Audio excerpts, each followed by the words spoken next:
तो hello guys, मैं आपका स्वागत करता हूं आपके अपने यूट्यूब चैनल कांति एकेडमी में। तो आज की इस वीडियो में हम बात करेंगे केमिकल टेक्नोलॉजी के बारे में। ठीक है। तो केमिकल टेक्नोलॉजी में सभी स्टूडेंट्स का यही डाउट है कि सर केमिकल टेक्नोलॉजी में कैसे पास होंगे, किस तरह से लिखें कि हम पास हो जाएं, और उसमें इम्पोर्टेंट क्वेश्चन कौन कौन से हैं। ठीक है। और पेपर कैसा आएगा, तो इसके बारे में हम बात करेंगे। तो चलिए वीडियो को स्टार्ट करते हैं बिना देरी किए।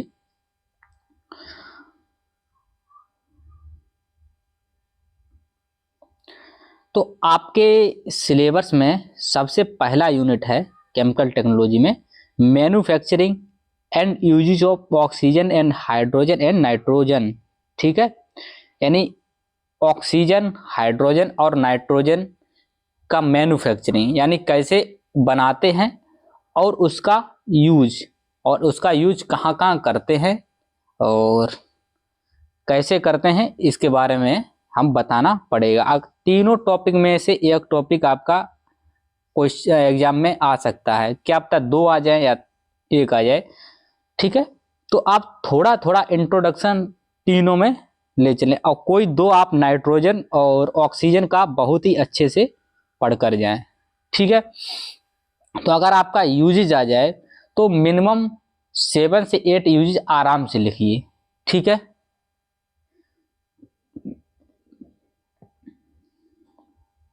मेरे हिसाब से तो 10 यूजेस लिखिए आप।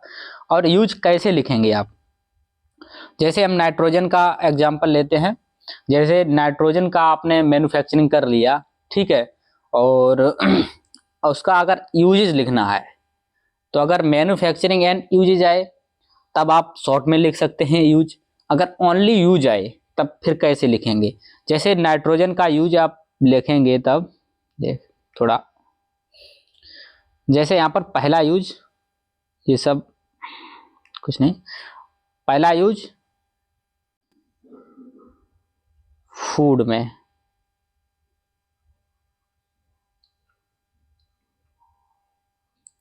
ये सिर्फ एग्जाम्पल के तौर में समझा रहा हूं मैं। तो फूड में कैसे उपयोग होता है, जैसे हम जानते हैं नाइट्रोजन एक इनर्ट गैस होती है। ठीक है। नाइट्रोजन किसी विक्रिया में शामिल नहीं होती है, या नाइट्रोजन एक इनर्ट गैस होती है। ठीक है। रिएक्शन नहीं करती है अगर केवल नाइट्रोजन है तो। ठीक है। तो नाइट्रोजन फूड में कैसे काम करती है, जैसे आपके चिप्स के पैकेट आते हैं तो उसमें नाइट्रोजन गैस ही भरी रहती है। तो चिप्स के पैकेट में नाइट्रोजन गैस ही क्यों भरी रहती है, तो नाइट्रोजन गैस वहां में इसलिए भरते हैं चिप्स के पैकेट में, क्योंकि जैसे नाइट्रोजन गैस किसी अभिक्रिया तो करती नहीं है, तो इसलिए हमारा फूड जो है सेफ रहता है। ठीक है। तो इसलिए हम नाइट्रोजन गैस का वहां पर चिप्स के पैकेट में उपयोग करते हैं। तो वही सब लिखना है। जैसे भोजन में इस जगह पर हम कई, जैसे चिप्स पैकेट हो गया और अन्य फूड्स में हो गया, तो वहाँ पर हम नाइट्रोजन गैस का यूज करते हैं, जो किसी के साथ अभिक्रिया नहीं करती है और इसलिए फूड हमारा खराब नहीं होता है, वो यह हमारे फूड को सेफ रखता है। इतनी लाइनें आप लिखने के बाद फिर दूसरा पॉइंट डालेंगे, इसलिए इसी तरह से आप लिखिएगा। ठीक है। यूजेस इस तरह से आप लिखिए। अब नेक्स्ट यूनिट है हमारी sugar industry and fermentation industry. ठीक है।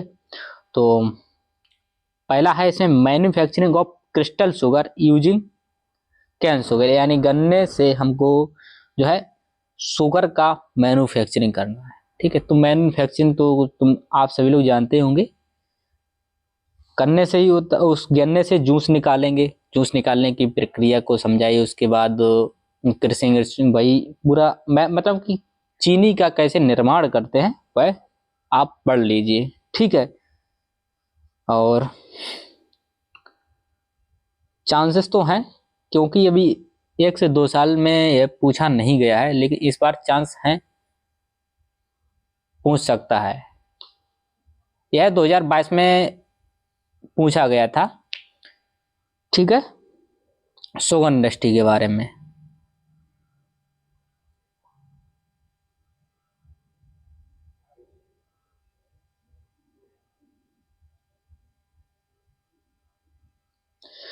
अब नेक्स्ट है इसमें introduction to fermentation industry and classification to fermentation process. तो फर्मेंटेशन इंडस्ट्री में क्या होता है, जैसे हमारे बैक्टीरिया है या ईस्ट है या फफूंद है और जैसे शर्करा है, यही यही सब मतलब कि इनका प्रयोग करके हम उपयोगी पदार्थ बनाते हैं। ठीक है, और इसका क्लासिफिकेशन में क्या आप लिखेंगे, जैसे ऑक्सीजन की आवश्यकता के आधार पर से एरोबिक और एनारोबिक, ठीक है, संचालन पद्धति के आधार पर आप लिखेंगे batch fermentation, feed fermentation, continuous fermentation, और संस्कृत के आधार पर, ठीक है, तरल अवस्था फर्मेंटेशन, ठोस अवस्था सॉलिड स्टेट फर्मेंटेशन, इस तरह से आप लिखेंगे। ठीक है, ये आप लिख लीजिए। और उसके बाद आपका आ रहा है production of ethyl alcohol bye fermentation. ठीक है, फर्मेंटेशन की विधि से हमको एथाइल एल्कोहल का प्रोडक्शन कैसे करेंगे। ठीक है, तो इसके बारे में आप पढ़ लीजिए। एक ये शुगर इंडस्ट्री वाला मैन्युफैक्चरिंग ऑफ शुगर, दूसरा इंट्रोडक्शन ऑफ फर्मेंटेशन, बहुत सिंपल है, एक से दो बार पढ़ेंगे तो आपको आराम से आइडिया हो जाएगा, वहां पर लिख लेंगे। तीसरा है product of ethyl alcohol bye fermentation. ठीक है, और various engineering problem encountered in fermentation industry. ठीक है, तो अगर आप इतना पढ़ रहे हैं तो इंजीनियरिंग प्रॉब्लम्स भी पढ़ लीजिए, 5 से 6 प्रॉब्लम्स देख लीजिए, बस कोई टेंशन नहीं है ना। अब नेक्स्ट यूनिट है आपका सोप एंड डिटर्जेंट इंडस्ट्री। तो मैन्युफैक्चरिंग ऑफ सोप यानी कि साबुन का निर्माण। ठीक है, और नेक्स्ट है इसमें मैन्युफैक्चरिंग ऑफ डिटर्जेंट और साबुन का निर्माण। इसमें रॉ मटेरियल कौन कौन सा यूज होता है और मैन्युफैक्चरिंग प्रोसेस समझाना है। और आप जैसे मैन्युफैक्चरिंग आता है तो इंजीनियरिंग प्रॉब्लम्स भी नीचे लिख सकते हैं अगर आपके पास टाइम है तब। ठीक है, तो 4 से 5 इंजीनियरिंग प्रॉब्लम से आप जो है पढ़ लीजिएगा।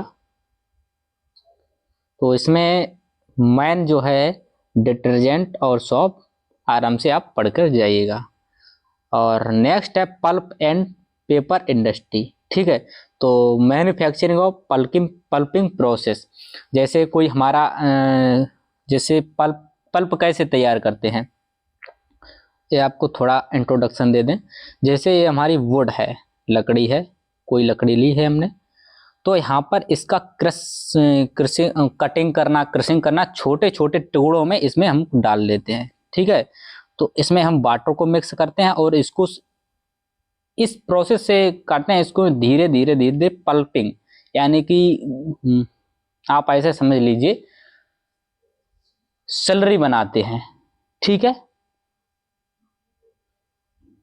उसको प्रोसेस करके थोड़ा थोड़ा छोटे छोटे भागों में बार बार बार कट करके प्रोसेस से स्लरी टाइप का बना लेते हैं पानी के द्वारा। इसमें पानी भी रहता है, वाटर भी मिक्स रहता है।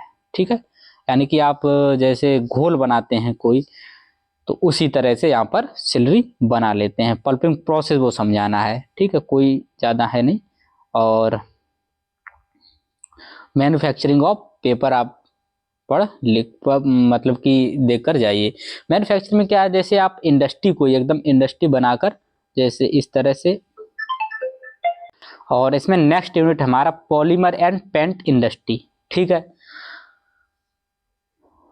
तो इसमें आप कितने प्रकार के पॉलीमर होते हैं ये आप पढ़ सकते हैं, लेकिन इसमें मोस्ट इंपॉर्टेंट जो है पहले देख लेते हैं कौन कौन सा। Manufacturing of polymer, polymerisation process, manufacturing of polyethylene, styrene, nylon 6 rayon, manufacturing of rubber, introduction to paint, varnish and die.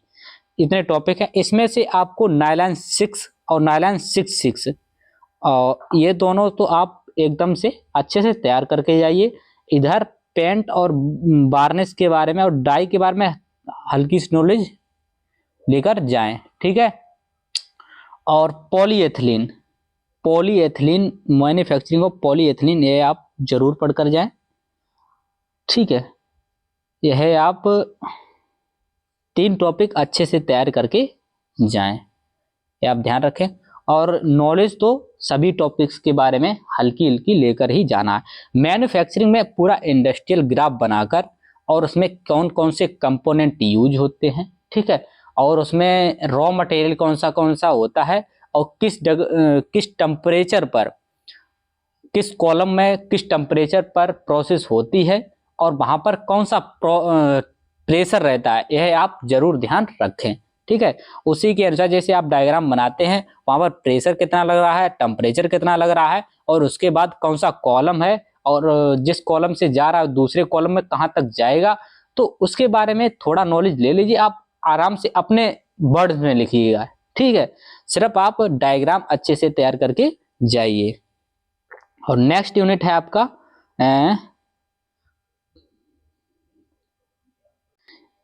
क्लोर alkali industry, ठीक है। इसमें आपका मैन है कास्टिक सोडा और सोडा एस, ठीक है। हाइड्रोक्लोरिक एसिड भी पूछ सकता है, इसमें ज़्यादा टॉपिक है ही नहीं, जो मैं आपको मोस्ट इंपॉर्टेंट बताऊं वही टॉपिक हैं, बार बार रिपीट होते हैं, ठीक है। तो आप कास्टिक सोडा और सोडा एस अच्छे से पढ़ के जाइए और थोड़ा नॉलेज जैसे हाइड्रोक्लोरिक एसिड के बारे में भी पढ़कर जाइएगा।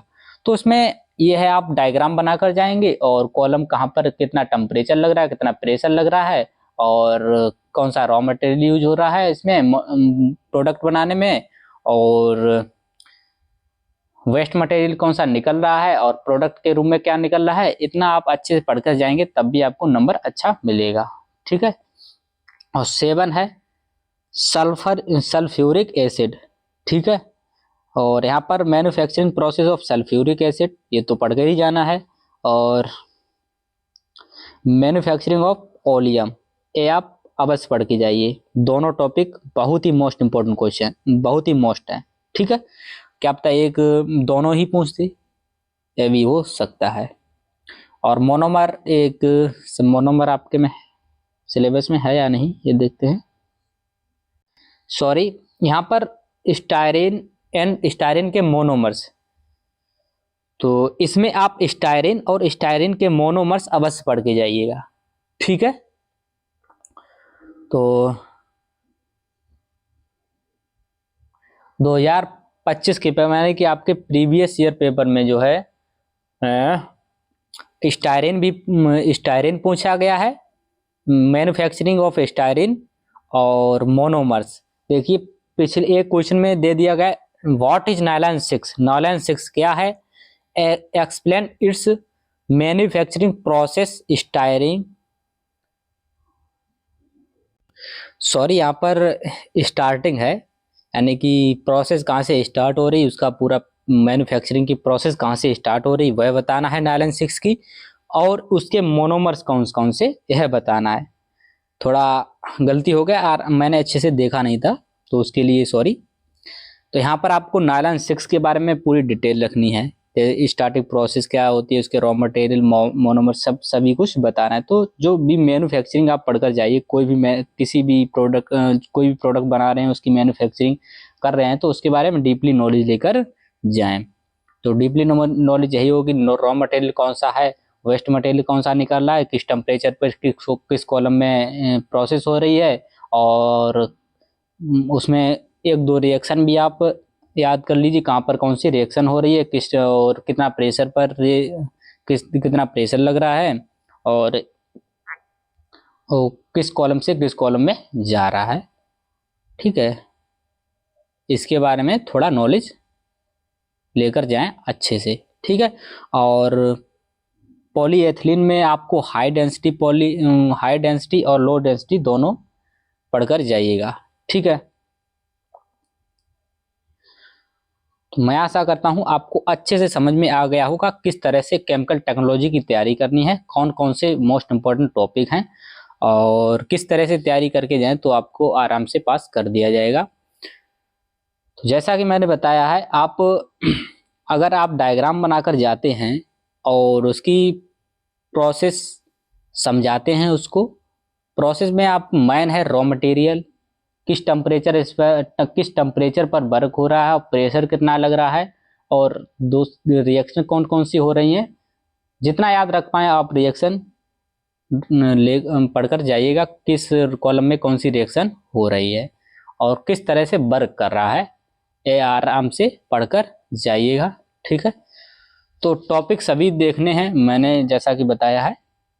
आपको ये नहीं थ्योरी बैठ के रटने लगे, तो आप टाइम इतना है नहीं आपके पास, तो आप प्रोसेस समझिएगा।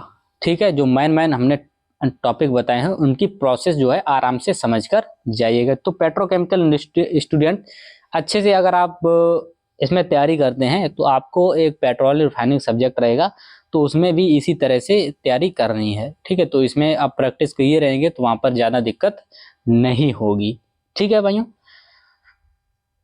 तो अगर वीडियो पसंद आई हो तो वीडियो को लाइक करें और अपने दोस्तों के पास शेयर करें। अगर आप मेरे YouTube चैनल पर पहली बार आए हो तो मेरे YouTube चैनल को अवश्य सब्सक्राइब करें, और अगर आप मेरे व्हाट्सएप ग्रुप पर जुड़ना चाहते हैं तो डिस्क्रिप्शन में लिंक दिया गया, वहाँ से ज्वाइन हो जाइए। और कोई भी गर्ल्स इस ग्रुप में ना ज्वाइन हो, तो अगर गर्ल्स कोई ज्वाइन होना चाहती हैं तो मेरे डिस्क्रिप्शन में कांति एकेडमी हेल्पलाइन नंबर दिया गया है, उस पर कॉल करके आप ज्वाइन हो जाइएगा। ठीक है, तो मिलते हैं नेक्स्ट वीडियो में, तब तक के लिए बाय।